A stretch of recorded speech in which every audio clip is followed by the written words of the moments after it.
Mostly during my tenure at Dhruva, I worked on SOA journey of Dhruva products.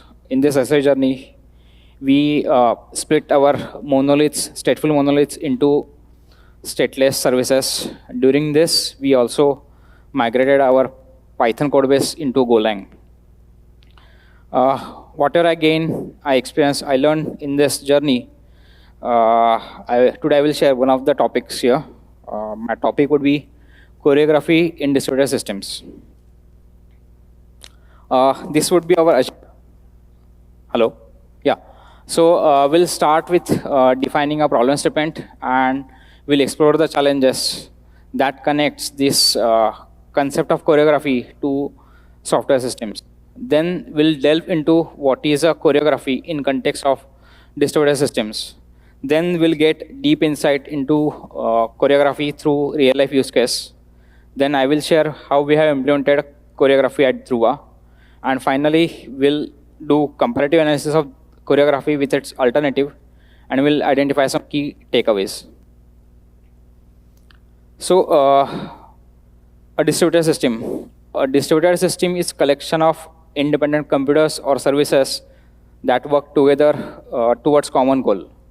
Unlike centralized system, it runs multiple independent services that communicate over network. This is most commonly used architecture in today's modern world. It brings many benefits. Through stateless independent services, it gives us scalability. We can handle growing load of a system easily through horizontal scaling of services. It makes it ideal for building large-scale applications. It also gives us flexibility. We can develop, deploy, and scale services independently. It makes to build and maintain systems easily. By distributing tasks to independent services, a distributed system can remain functional even if few services are down. This enhances your availability and reliability. Having said that, this approach or paradigm has its own challenges, and that defines our problem statement. Most commonly used solutions to this are orchestration and choreography. So coming to a problem, basically we build systems to execute workflows required for business objectives. Workflow is nothing but the sequence of tasks to be executed. For example, customer creation workflow will involve creating license for a customer, provisioning resources for a customer, and sending notification to a customer. Executing this simple sequence of tasks in distributed system can be a lot more complicated because of some challenges like this. In distributed systems, workflow often spans across multiple services. These services need to communicate over network. The moment we add network to this equation, the things like failures, delays, or even loss of message can happen, and we'll have to answer the questions, what if my message could not make it to a next service, or what if next service goes down while it is processing my message. A data consistency. Maintaining a data consistency in centralized system was pretty straightforward, but in distributed system, services operate independently, or even asynchronously sometimes. Thus, it may happen that data services holding is outdated. Next is a fault tolerance. What if some service executing task of a workflow goes down? Are we going to fail a workflow? Who is going to retry it? If we are okay not to retry it, then who is going to reverse the changes those were done before that error was hit? Next is debugging and monitoring. If something happens in distributed system, identifying the root cause and source of an error would be like identifying a needle in a haystack. Finally, the security. In distributed system, services communicate over network. We need to secure this communication, and in such a way that we do not impact overall system's performance. To sum it up, executing a workflow in distributed system is like setting up communication and coordination between services connected by a shaky network. This is a balancing act to maintain your availability, data consistency, handling errors gracefully, and securing the system. And that's why solutions like orchestration and choreography are very critical. They allow us to build distributed system in spite of these challenges. Let's have a quick look at the orchestration. Think of it as a conductor conducting a symphony. In orchestrated workflows, there will be a central coordinator or orchestrator which takes charge of executing complete workflow.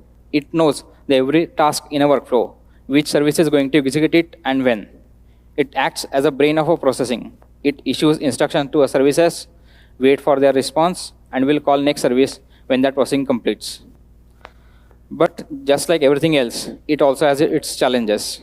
In orchestrated workflows, orchestrator is a single point of control, thus it also becomes a single point of failure. If it fails, the complete system will fail. Also, orchestration adds a tighter coupling. So in summary, having orchestrated workflow is like a very good manager looking after a team who makes sure that every task is executed at right time. It's great when we need precision and control, but there are its challenges which need to be managed carefully. A situation where these concerns of orchestrated workflows are at high stakes, the other option generally used is a choreography. To set a stage, think of a choreography as a dance performance. In well choreographed routine, every dancer knows his role. He will perform his actions independently, but in harmony with others to give us good, beautiful group performance without anyone standing on a side dictating their moves. This is the essence of choreography in distributed system. In choreographer flows, there will not be single orchestrator dictating services what to do, whereas services are expected to know their role, reacting to events. In choreographer flows, services communicate through series of events.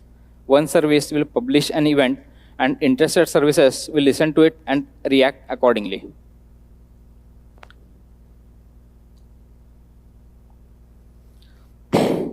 So this choreographer flow brings in many benefits. First of all, it's loosely coupled. In choreographer flows, services just need to know the events they are interested in. They need not know who created the event or what is happening downstream. This gives us a flexibility. We can evolve a system gradually. We can add or update services as and when required without disturbing others. It also enhances our fault tolerance. If some service is down, other part of workflow can continue.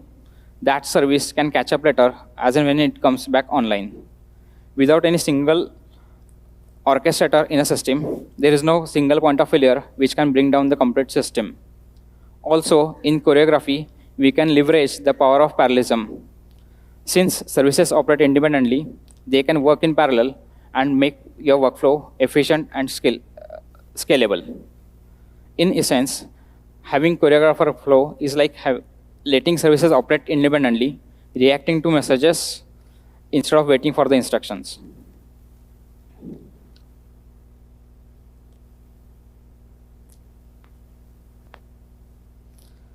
Yeah, so we get these many benefits, but during this we lose on the visibility. In choreographer flows, there is no single source of truth because there is no orchestrator.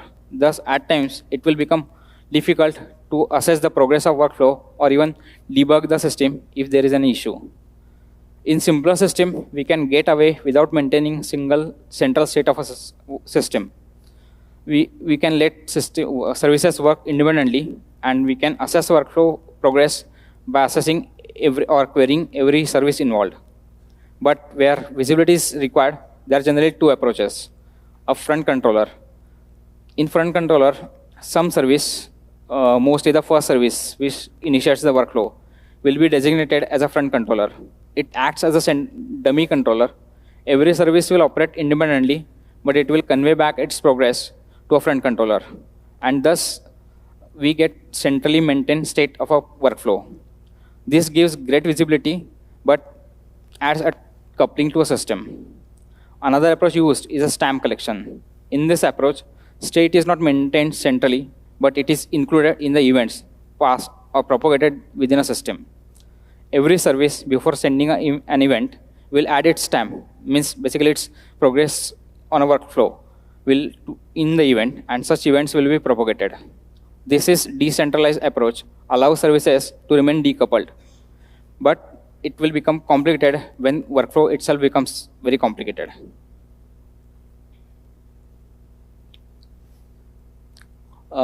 Let's walk through some use case workflow where choreography can be useful. This is customer creation workflow for Dhruva Lake Data Company. The workflow will start from initiated by the support admin from the portal. His request will land on a license service in a backend. This service will create a license for a customer and will publish a notification that new customer is been created in the system. This notification will be received by storage service and alert service. Storage service will create a storage for a customer and other infra. Meanwhile, alert service will send a welcome notification to a customer. These two processing can happen in parallel. After storage and infra is created, storage service will publish a notification saying that new customer has been created and its infra is ready. Now this notification will be received by various workload management services. Workloads would be like a VMware or SQL Server. These services will take care of, knows how to serve this workload, how to back up these workloads. These services, on reception of the new customer creation event from a storage service, will initialize the workload or do initializations for this customer, for this workload specific initialization, and it will publish another notification. This workload specific notification will be received by reporting service. As and when the workload specific reporting event is received in the reporting service, it will set up out of box subscription for this newly created customer's admin. Here we can see that how choreography enhances our agility and resilience. Adding support for new workload in this workflow would be very easy just to setting up 2 new event subscription. New workload management service will be listening to a storage event, and reporting service will be listening to new workload management services events.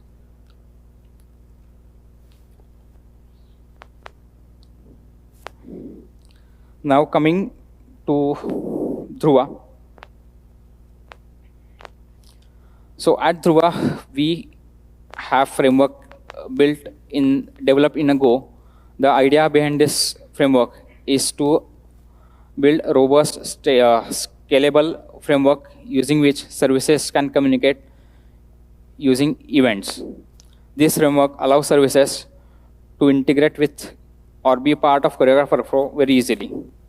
At Dhruva, we use SNS plus SQS-based PubSub model. Services will publish events on a SNS topics, which will be received in a SQS queues, subscribing to those events. Every service will receive their own copy through dedicated queues. On publisher side, we have publisher or producer side, we have publisher interface and its SNS specific implementation. This implementation allows services to create event and publish it without knowing the underlying details of SNS and infra. We also provide event store for a producer. This allows producer to enrich the event before publishing. It also enables producer to track and republish pending events. On the receiver side, we have receiver interface, which allow services to pull messages from SQS. Then we have a event store for a receiver also. This store allows receivers to store events locally and retry in case of failures. Then we have processor worker pool. This is nothing but pool of worker routines dedicated for processing of the received events. This allows us a parallel processing of the events, enhances the throughput of a system. Then finally a transport layer. This allows to execute particular endpoint whenever particular event is received. This transparently binds a receiver, worker pool, and endpoint. It allows us to use any existing endpoint for event processing and vice versa. The framework is built considering a decoupled philosophy of choreography. This allows Dhruva services to focus on their business logic without investing in the PubSub or event creation receiving details. Thus, in Dhruva, the workflow can be implemented in choreographed manner very easily.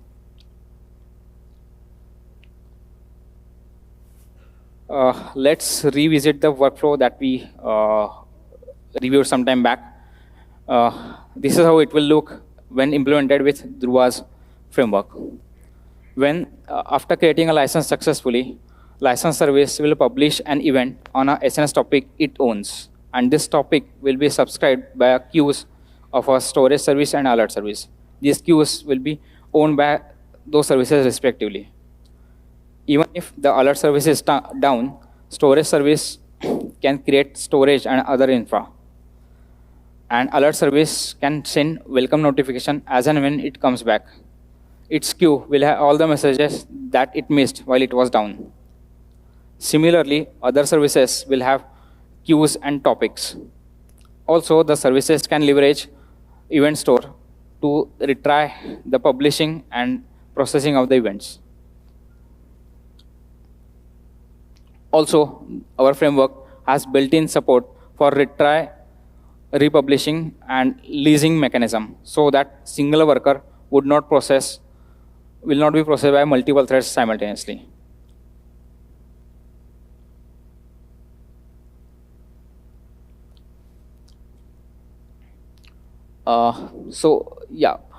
To summarize, here is a comparison between the two approaches that we can leverage while implementing a workflow in distributed system. Basically, a choreographed workflow allows services to be independent, evolve independently. They allow services to work in silo, but be a part of a bigger picture.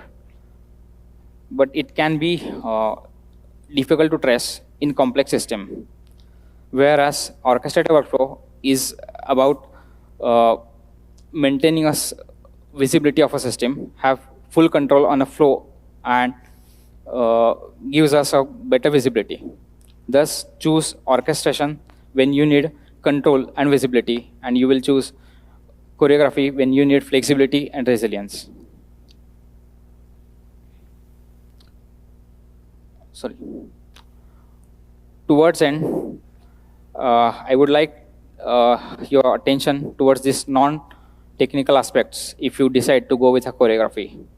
Building a successful choreographed workflow just does not need only the good architecture, but it also needs a good equipped team, defined boundaries, and foster collaboration. Your team must understand the paradigm not just technically, but also conceptually.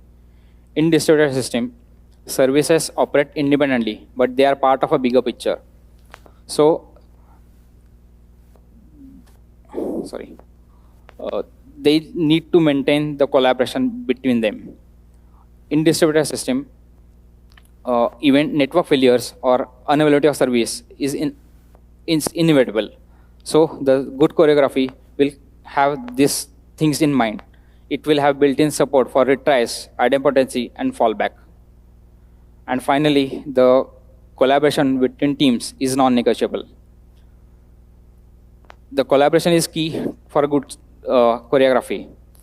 Team need to interact more because there is no coordinator to tell them what to do. They need to ensure the contracts and event schemas. They need to make sure that changes in one service does not disturb others. Silos are the enemies of the choreographed workflows. Just to summarize, to have good choreography, it's not just a technology, but it's also about a culture.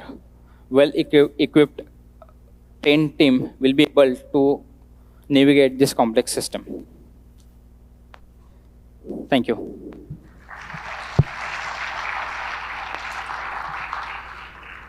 Nice. Questions, please. Hey, hi, Pranit this side, work at CoinD6. I wanted to check that the customer applications orchestration you shown, I wanted to check if the data at the time of creation need by the other service. Do they have to poll as the events are emitted, then other service listen to it, then after storage is created, it's propagated forward. So the data by the downstream service might be required at the time of creation another resource. So that will be at the customer service, at the top service. So do we have to propagate all the data, or it's okay to pull data at when required?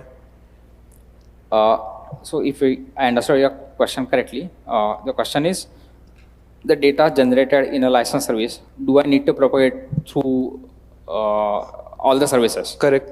Right. So this will based on a workflow. Basically, we want to decouple the services. Okay. So we should pass the data in a which is required for a workflow. Okay. And we also don't want the producer service to know who all others are listening to your event. The event should be generated in a generic way and it will be broadcasted. It will not be a point-to-point communication. Okay. So if it makes sense to include that data, then only we should include the data. If it is not included and some service needs it, then it will need to call back to a source of origin. Typically, that adds latency in the workflow. That's the question. Right. But we should not include everything in a event, because that will make your system chatty and it will have its own challenges. Got it. Thank you. So Rohit, I have a question. How do you handle rollbacks in a choreography? For example, during customer creation, it went to the alert service, that's great. Then it went to some other service. And maybe one of the workloads fails. Correct. Now you have half information in your systems across different microservices. How do you roll back? Right. So choreography does not support a rollback out of the box. Okay. You need to implement it by looking at the nature of your workflow. Okay.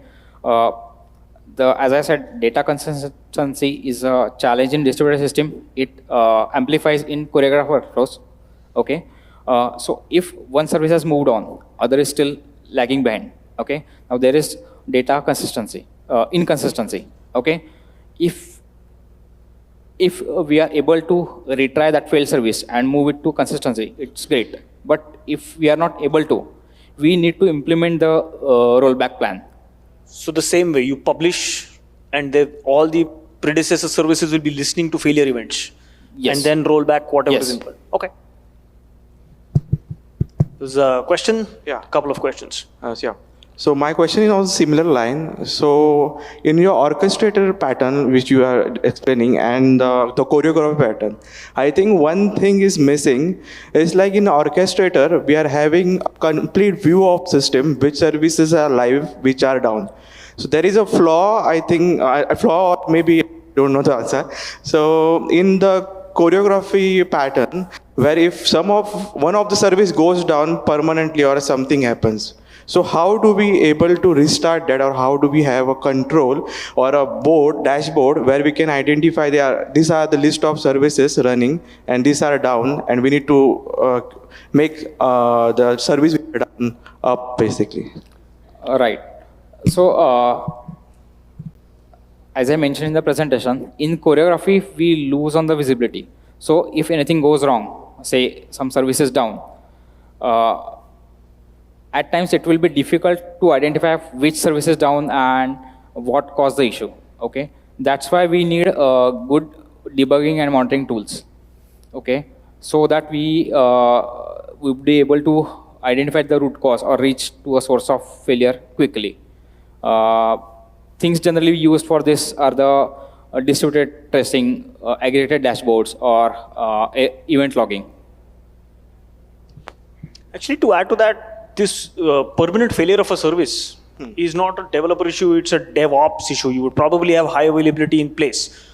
So if you're looking in a choreography scenario, you should not be considering a situation you have some services permanently gone down, even in a highly available situation. So highly available situation is, I think according to me, myths, because if there is a network kind of failure, a complete DC can goes down, which happens in production.